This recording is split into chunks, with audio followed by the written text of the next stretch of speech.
In 2003, the National Aeronautic Association declared Sikorsky's Teamster-built VH-92 helicopter, which would have flown the future presidents, the greatest achievement in aeronautics in America. Despite Sikorsky's achievement of meeting the FAA's latest and most stringent safety standards, an honor of joining the Wright brothers in redefining air travel, the $6.1 billion contract to build the president's Oval Office in the sky, as well as 23 other helicopters, was awarded to a company that had never built a helicopter. Lockheed Martin, the world's largest weapons manufacturer, had the Augusta-Westland team produce the helicopter prototype. Augusta-Westland is based in both the United Kingdom and Italy, where the gearbox, main rotor blades, and main transmission will now be built for the presidential EH-101. The Navy denied that the final selection had anything to do with the fact that Prime Minister Tony Blair and Prime Minister Silvio Berlusconi are avid supporters of the war in Iraq. What we see with this administration is trading. In other words, you support me in Iraq, and I'll give you American jobs. I'll give you American infrastructure. And this was a payback because the UK and Italy have, several thousand troops in Iraq. So they say this is a payback. For that critical Marine One to be farmed out to a European consortium is completely wrong. It's the idea of outsourcing something that's very vital to America. We have to have the ability to make helicopters, to make tanks, to have an infrastructure of industry in this country. Many in America were upset over this deal for a number of reasons. But American symbolism was the least of their worries. Somebody else is doing this job, but they're not going to do it like Sikorsky workers. Sikorsky workers are the best workers in the world. We know our job. We're skilled workers. We have to not have these people just coming off the line, either through yellow badges or somebody to just think they could come in and do our jobs because they can't do it through a line. We get certified in everything, mixing, torque certification, bonding certification. We go to classes and hazardous waste classes and all kinds of classes every month almost at Sikorsky. How these people could just step in and do our jobs is unbelievable to me. We had it with Unocal. The fourth largest oil company, American-owned, was going to be sold to China, who is going to be our enemy in the future. The administration said, we don't see a thing wrong with it. But Congress rose up and said, that's the worst idea we've heard. For them to be in the hands of communist China would be very, very dangerous. We've got to stop this outsourcing, so in case there is a war, we have the ability to protect ourselves.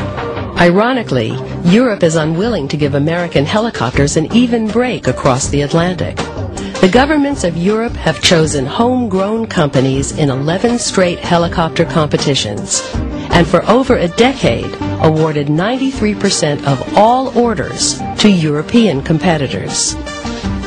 Italy refuses to buy foreign-made helicopters as a matter of policy. European companies, however, have no problem dealing with China, North Korea, or Iran. Here we see Augusta-Westland showcasing military helicopters to mullahs and Ukrainians. Last July, Congresswoman DeLauro tried to impose the Marine One Made in America Act, citing national security concerns.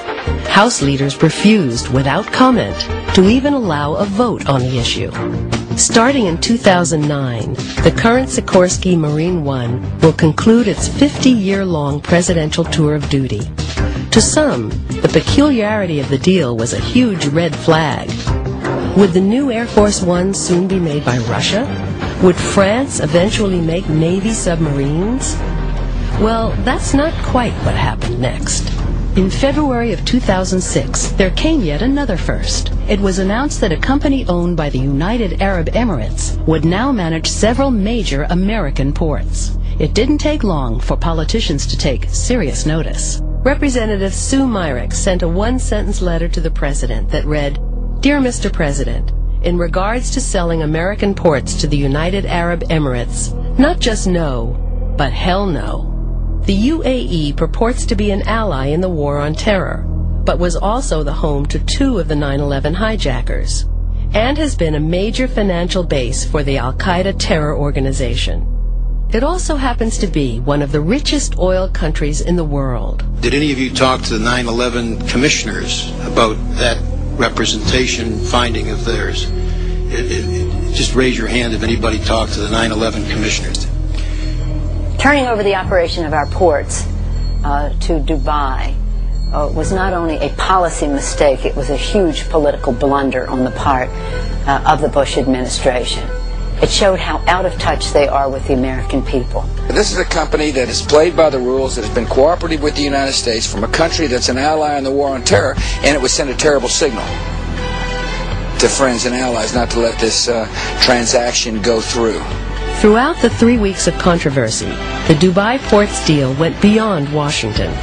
After threats of congressional investigations, a divided Republican Party, and public outcry, the deal was off. We cannot outsource our infrastructure. We cannot outsource our security. We have to make things in America. We have to put Americans to work. They pay taxes, they pay into Social Security, they consume in the industry. When you send a job to China, there's no taxes on those people. They don't pay taxes, they don't buy anything here. They're gone. And that's the reality of what people don't understand in Washington, and most of these politicians don't understand. They're basically chasing $1 or $2 and betraying America. All of this has been occurring at a time when America's economy is hitting record lows. Our trade deficit is at roughly $804.9 billion, while our national debt has reached over $9 trillion. Countries within the euro currency zone were last recorded at having about $48 billion in trade surplus. So what are some countries overseas doing differently? Could they be promoting infrastructure or protecting their local industries and citizens?